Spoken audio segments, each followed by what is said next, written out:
ओम शांति। 10 जून 2021 बाबा के महावाक्य। मीठे बच्चे, अमर बाबा आया है तुम्हें ज्ञान का तीसरा नेत्र देने। अभी तुम तीनों कालों और तीनों लोकों को जानते हो। प्रश्न, रूहानी बाप रूहों को वर्षा किस आधार पर देते हैं? उत्तर, पढ़ाई के आधार पर। जो बच्चे अच्छी रीति पढ़ते हैं, देह अभिमान को छोड़ देही अभिमानी रहने का पुरुषार्थ करते हैं, उन्हें ही बाप का वर्षा मिलता है। लौकिक बाप सिर्फ बच्चों को वर्षा देते, लेकिन पारलौकिक बाप का संबंध रूहों से है, इसलिए रूहों को वर्षा देते हैं। गीत। भोलेनाथ से निराला कोई और नहीं। ओम शांति। रूहानी बच्चे रूहानी बाप से अमर कथा सुन रहे हैं। इस मृत्यु लोक से अमर लोक में जाने के लिए। निर्वाण धाम को अमर लोक नहीं कहा जाता। अमर लोक जहाँ तुम अकाले मृत्यु को नहीं पाते हो, इसलिए उनको अमर लोक कहा जाता है। रूहानी बाप, जिसको अमरनाथ कहा जाता है, जरूर अमर लोक में ले जाने के लिए मृत्यु लोक में कथा सुनाएंगे। 3 कथाएं भारत में ही मशहूर हैं। अमर कथा सत्यनारायण की कथा, तीजरी की कथा। भक्ति मार्ग में तो तीजरी का अर्थ कोई समझते ही नहीं है। ज्ञान का तीसरा नेत्र सिवाय ज्ञान सागर अमर बाबा के कोई दे ना सके। यह भी झूठी कथाएं सुनाते हैं। मीठे मीठे रूहानी बच्चे अब जान गए हैं कि हमको अब ज्ञान का तीसरा नेत्र मिल रहा है, जिस तीसरे नेत्र से तीनों कालों तीनों लोकों को तुम जान चुके हो।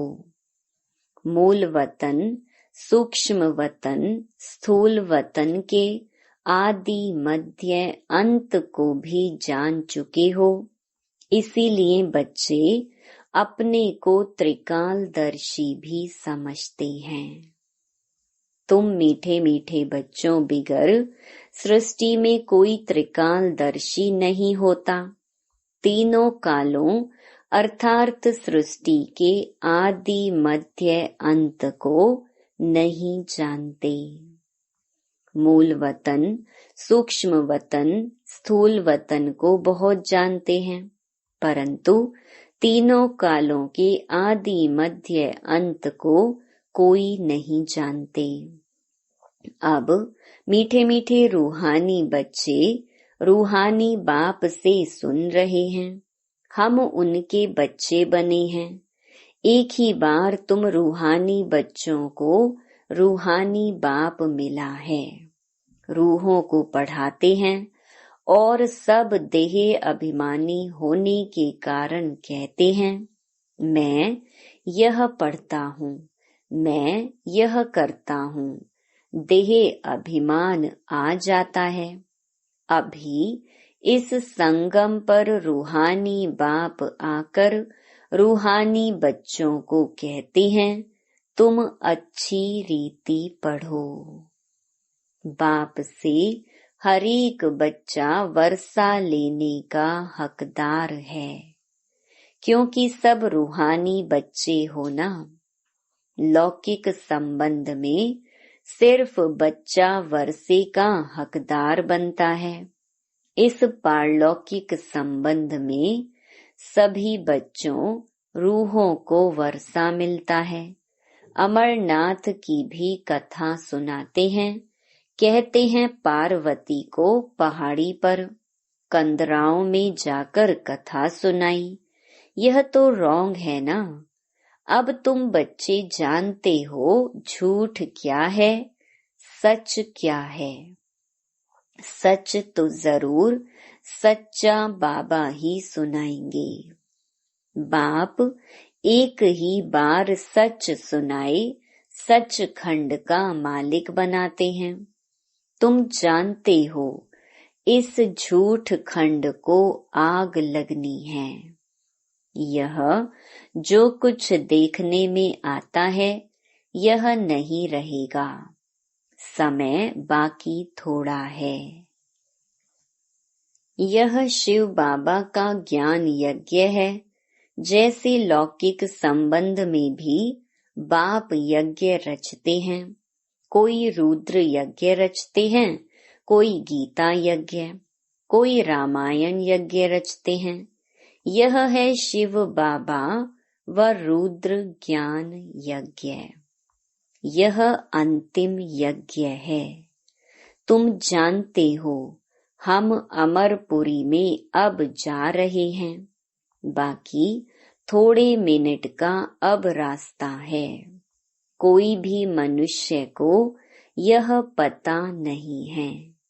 वह तो कह देते हैं मृत्यु लोक से अमर लोक में जाने के लिए 40,000 वर्ष अभी पड़े हैं। अमर लोक सतयुग को कहा जाता है। तुम बच्चों को अभी बाबा सम्मुख बैठ अमर कथा, तीजरी की कथा, सत्यनारायण की कथा सुना रहे हैं। भक्ति मार्ग में क्या क्या होता है वह तो देखा। भक्ति मार्ग का कितना विस्तार है। जैसे झाड़ का बड़ा विस्तार होता है वैसे ही भक्ति का भी बड़ा कर्म कांड का झाड़ है। यज्ञ, व्रत, नेम, जप, तप आदि कितना करते हैं। इस जन्म के भक्त तो बहुत बैठे हैं। मनुष्यों की वृद्धि होती रहती है। तुम भक्ति मार्ग में आए हो तब से दूसरे धर्म स्थापन हुए हैं। हरेक का अपने धर्म से कनेक्शन है। हरेक की रस्म रिवाज अलग है। भारत अमरपुरी था, भारत अब मृत्युलोक है। तुम आदि सनातन देवी देवता धर्म वाले थे, परंतु अब पतित होने के कारण तुम अपने को देवता कहला नहीं सकते। यह तुमको भूल गया है कि हम सो देवता थे। जैसे कहते हैं क्राइस्ट ने हमारा धर्म स्थापन किया तो हमारे क्रिश्चियन चले आए हैं। ऐसे नहीं कि यूरोपियन धर्म के हैं। वैसे तुम हिंदुस्तान में रहने वाले अथवा भारत में रहने वाले देवी देवता धर्म के हो, परंतु अपने को देवता कहला नहीं सकते। समझते हो हम तो पापी, नीच, कंगाल, विकारी हैं। भक्ति मार्ग में मनुष्य दुखी होते हैं तो बाप को ही पुकारते हैं। यह सिर्फ तुम ब्राह्मण बच्चे ही जानते हो कि जिस बाप को पुकारते आए हैं वह हमको बेहद का वर्षा देने के लिए अमर कथा सुना रहे हैं। हम अमरपुरी के मालिक बनने वाले हैं। अमरपुरी को स्वर्ग कहा जाता है। तुम कहेंगे हम स्वर्गवासी बनने के लिए पुरुषार्थ कर रहे हैं। कलयुग में मनुष्य मरते हैं तो कहते हैं स्वर्गवासी हुआ। अब उसने कोई स्वर्ग में जाने के लिए पुरुषार्थ थोड़े ही किया। तुम तो पुरुषार्थ कर रहे हो अमरपुरी वैकुंठ में जाने के लिए। पुरुषार्थ कराने वाला कौन? अमर बाबा, जिसको अमरनाथ भी कहा जाता है। इस यज्ञ को पाठशाला भी कहा जाता है। दूसरे कोई पाठशाला को यज्ञ नहीं कहा जाता। यज्ञ अलग रचे जाते हैं, जिसमें ब्राह्मण लोग बैठ मंत्र पढ़ते हैं। बाप कहते हैं, यह तुम्हारा कॉलेज भी है, यज्ञ भी है, दोनों इकट्ठे हैं। तुम जानते हो इस ज्ञान यज्ञ से विनाश ज्वाला प्रज्वलित हुई है। इसमें सारी दुनिया स्वाहा हो जानी है, फिर नई दुनिया बननी है। इसका नाम ही है महाभारी महाभारत लड़ाई। इस जैसी लड़ाई और कोई होती नहीं। कहते हैं युद्ध में मुसलों से लड़ाई हुई, तुम्हारे साथ लड़ाई तो है नहीं। इसको महाभारत लड़ाई क्यों कहते हैं?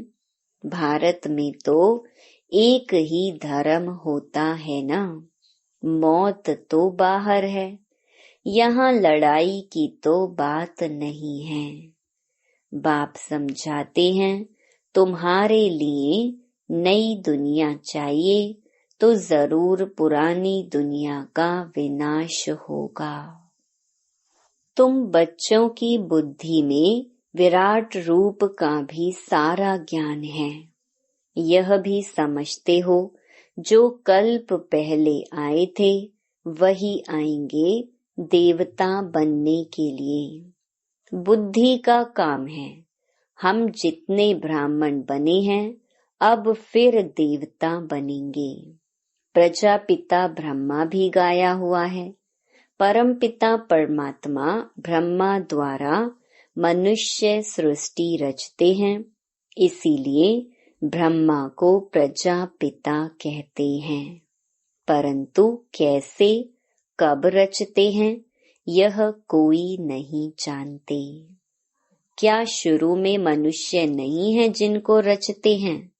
बुलाते ही हैं पतित पावन आओ। तो जब मनुष्य पतित होते हैं तब तो बाप आते हैं, दुनिया को बदलना है।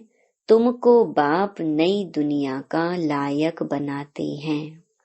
अभी सब तमो प्रधान पुरानी दुनिया में हो, फिर सतो प्रधान बनना है। बाप ने समझाया है, हर एक मनुष्य मात्र को, हर चीज को सतो रजो तमो में आना होता है। दुनिया नई से पुरानी जरूर होती है। कपड़ा भी नया पहनते हैं फिर पुराना होता है। तुमको ज्ञान मिला है, सच्ची सत्य नारायण की कथा अभी तुम सुन रहे हो। गीता है सर्व शास्त्रमयी शिरोमणि। बाकी हैं उनके बाल बच्चे। जैसे ब्रह्मा की वंशावली वैसे गीता है मुख्य। ऊंच ते ऊंच माँ बाप, बाकी हैं बच्चे। अभी माँ बाप से वर्षा मिल सकता है, बाकी कितने भी शास्त्र पढ़ें, कुछ भी करें, वर्षा मिल ना सके। करके जो शास्त्र पढ़ते हैं उनकी बहुत कमाई होती है। वह तो हो गया अल्प काल के लिए। यहाँ तुम बच्चे सुनते हो तो कितनी कमाई करते हो। 21 जन्म के लिए विचार करो। वह एक सुनाएंगे, सब उनको पैसे देंगे। यहाँ बाप तुम बच्चों को सुनाते हैं तुम 21 जन्म के लिए कितने साहूकार बनते हो। वहाँ सुनाने वाले की जेब भरती है। भक्ति आदि करना प्रवृत्ति मार्ग वालों का काम है। तुम हो प्रवृत्ति मार्ग वाले। तुम जानते हो स्वर्ग लोक में हम पूज्य थे, नहीं तो 84 जन्मों का हिसाब कहाँ से आई। यह है रूहानी ज्ञान जो सुप्रीम रूह ज्ञान सागर से मिलता है। पतित पावन बाप ही सबके सद्गति दाता हैं। हम बच्चों को अमर कथा सुना रही हैं।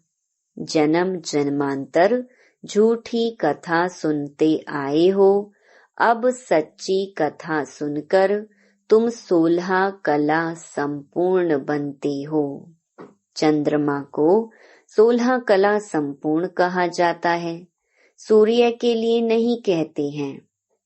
तुम जानते हो हम आत्माएं भविष्य में सर्व गुण संपन्न 16 कला संपूर्ण बनेंगे। फिर आधा कल्प के बाद उन्हों में खाद पड़ जाती है। अभी तुम समझते हो हम फिर से सर्व गुण संपन्न 16 कला संपन्न 100 देवता फिर से बन रही हैं। हम आत्माएं पहले अपने घर जाएंगे, फिर हम शरीर धारण कर 100 देवता बनेंगे, फिर चंद्रवंशी घराने में आएंगे। 84 जन्मों का हिसाब किताब चाहिए। किस युग में किस वर्ष में कितने जन्म हुए। बाप ने 84 जन्मों की सच्ची सच्ची कथा अब सुनाई है। तुम बच्चों को कहेंगे तुम भारतवासी 84 जन्म लेते हो। अपने को एक तो ब्राह्मण समझना पड़े। मम्मा बाबा कहते हो ना, वर्षा शिव बाबा से लेते हो। ब्रह्मा बाबा द्वारा ब्रह्मा भी उनका हो गया। ब्रह्मा से वर्षा मिल ना सके, यह भी भाई हो गया। यह शरीरधारी है ना। तुम सब बच्चे वर्षा उनसे लेते हो, इन ब्रह्मा से नहीं। जिससे वर्षा नहीं पाना है उनको याद नहीं करना है। एक शिव बाबा को ही याद करना है। उनको ही कहते हैं तुम मात पिता हम बालक तेरे। तुम इनके पास आते हो तो बुद्धि में रहता है हम शिव बाबा के पास जाते हैं। याद शिव बाबा को ही करना है। आत्मा बिंदी है, उसमें 84 जन्मों का पार्ट नुधा हुआ है। आत्मा भ्रकुटी के बीच में रहती है, उड़ती भी सेकंड में है। मैं आत्मा एक शरीर छोड़ दूसरा लेता हूँ। भ्रकुटी के बीच जाए विराजमान होता हूँ। बुद्धि में समझ है हमारी आत्मा ऐसी है। सतयुग में तो कोई ऐसी चीज देखने की आशा नहीं रहती। आत्मा को देख सकते हैं दिव्य दृष्टि से। कोई इन आँखों से देखने की बात नहीं है। भक्ति मार्ग में ही साक्षात्कार करते हैं। जैसे राम कृष्ण का शिष्य विवेकानंद था, उसने बताया है मैं सामने बैठा था तो उनकी आत्मा निकल मेरे में प्रवेश हो गई। ऐसे कोई होता नहीं है। आत्मा कैसे एक शरीर छोड़ दूसरे में प्रवेश करती है, यह सब बातें तुम बच्चों को समझाई जाती हैं। अभी तुम समझते हो हम अमर लोक में जाने के लिए पुरुषार्थ कर रहे हैं। अमर लोक में हम जन्म लेंगे, वहाँ हम गर्भ महल में होंगे। यहाँ तो गर्भ जेल में बहुत त्राही त्राही करते हैं। अब आधा कल्प के लिए बाबा तुमको सब दुखों से छुड़ाते हैं, तो कितना प्यार से ऐसे बाप को याद करना चाहिए।